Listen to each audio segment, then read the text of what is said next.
The world, by the way, are coming together this weekend for International Observe the Moon Night. It will be the best time to view the lunar landscape because the moon will be half illuminated. This is also a chance to talk about NASA's plan to return to the moon. Joining me live from Maryland right now is Ernie Wright, a NASA data visualizer. And I'm curious, why would this weekend be kind of the sweet spot for observing the moon? Well, it's a lovely time to observe it because the moon is up high in the sky early in the evening, so you don't have to stay up really late to see it. You don't have to wake up early in the morning. And like you said, the terminator, that line between daytime and night, is pretty much in the middle of the moon. That throws a lot of the terrain into high relief, and you see lots of craters, and it looks really beautiful. Yeah, I was kind of curious about learning a little bit more about the craters that we talked about. On top of that, really, I think kind of a bigger question is there's been so much talk about space, as of late, obviously with the asteroid that moved pretty close by yesterday, but also the fact that you guys are talking about going back to the moon in 2024. That's right. I think, in the 50 years since Apollo went there, our technology has improved. Our knowledge of the moon has improved enormously because of the data sent back by Lunar Reconnaissance Orbiter and other lunar missions.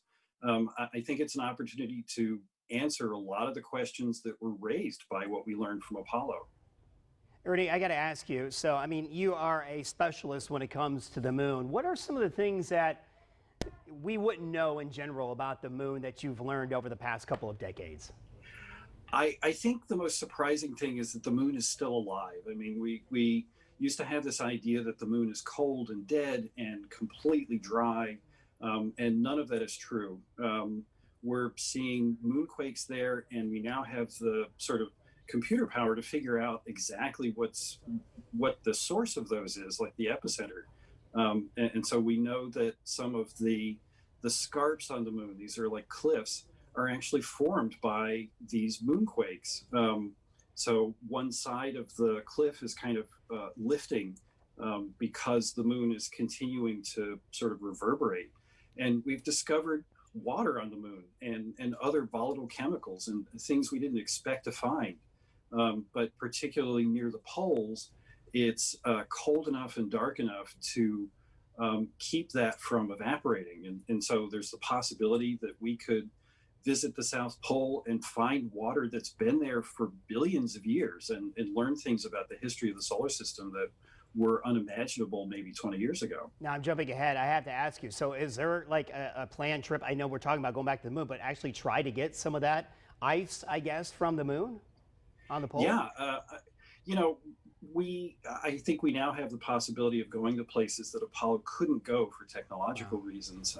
And so the South Pole is one of the places that we'd like to visit. And that's where there are permanently shadowed regions that are collecting this water in the form of ice. And aside from the scientific value of seeing what's in that ice, it also provides an opportunity for us to stay on the moon and create a sustainable presence there, because once you have water, you have oxygen and you have fuel and a way to sustain yourself on the surface of the moon. That'll be pretty cool when that all goes down. Again, we got a couple more years though, Ernie. Hey, thanks so much for joining us this morning. And again, for more information, go to fox59.com/links to find out the best location, the best time to check out that moon this weekend. Jess?